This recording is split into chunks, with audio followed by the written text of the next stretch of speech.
Hi Booktube, Amy. I've been sitting here on this Saturday afternoon reading from Reginald Brewer's The Delightful Diversion, which is a book from 1935 about book collecting. Now I got to one particular chapter where he's talking about some of the prices of J.M. Barrie books. There's a chapter here titled Modern English Authors, and there's a short paragraph here specifically on J.M. Barrie, the author of many of my favorites, but of course the author that most people would know from Peter Pan and Wendy, Peter Pan and Kensington Gardens. But already in 1935, people were collecting J.M. Barrie as what they called a modern author. And so Brewer has something to say about Barrie. So he says, "Now Barrie, the vast majority of Sir James's first editions are quite reasonable. None have reached the fancy figures of his contemporaries. When a Man's Single, 1888, is only a $125 book. A Window in Thrums, 1889, can be bought at the same price, and such favorites as Sentimental Tommy, 1896, are not much more than $10 a copy. Even that great classic, The Little Minister, 1891, can often be bought for around $300. And so I got curious at seeing those prices, and I went to one of those online inflation currency conversion websites just to see what those prices would be the equivalent of today. So when he mentions When a Man's Single, the 1888 first edition selling for $125, and my assumption here, although he doesn't say it, but my assumption from reading the rest of the book is when he's talking about getting a copy of these books, getting a copy of When a Man's Single for $125, that would be your first edition, like new, or very good, as some descriptions say, edition of the London printing in the original dust jacket. So for $125. So $125 in 1935, when Brewer published, would be the equivalent of $2,664 today. And my curiosity took me a step farther because I thought, I wonder what a first UK London edition of When a Man's Single by J.M. Barrie is selling for today. Now, I couldn't find any online listings for a first edition with a dust jacket, but I did find a first edition without the dust jacket on sale on abe.com. So the 1888 first London edition for $250 US. So not anywhere near the equivalent of the 1935 price. But then it's hard to say because I didn't find it with a dust jacket, and I suppose it's possible that somebody might pay that much for the first edition with the dust jacket. But that's a little bit anticlimactic, a little bit less than I guess it would have been worth, in 1935. Then we have A Window in Thrums, which in 1935, the 1889 first edition was selling for $125 US.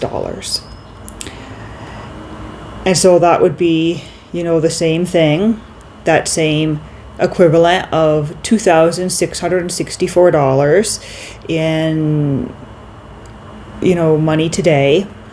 But when you look it up, and once again, this is a first edition without a dust jacket, you can get that for about $200 US or less.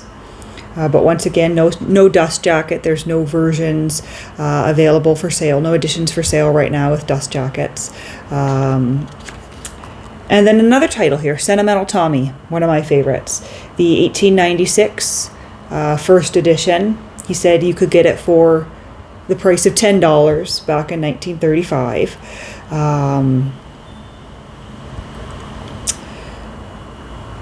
And so that would have been the equivalent of getting it for $223.13 today. And so I looked that one up too. And Sentimental Tommy now sells the London 1896 first edition with no dust jacket, of course, for $250. So that's sort of the only one that I would say has kept pace here so far. Now, of course, if there was one for sale with a dust jacket, I'm sure it would go for much more, but this is just, the nicest one available without a dust jacket. And then we have the Little Minister, which is probably the priciest one he's got listed here, and one of the priciest ones you could get today from his list. So in 1891, he said you could get a first edition for $300. The first London edition was printed in 3 separate volumes. It was a 3-volume novel. $300 in 1935 is the equivalent of $6,693.96 today.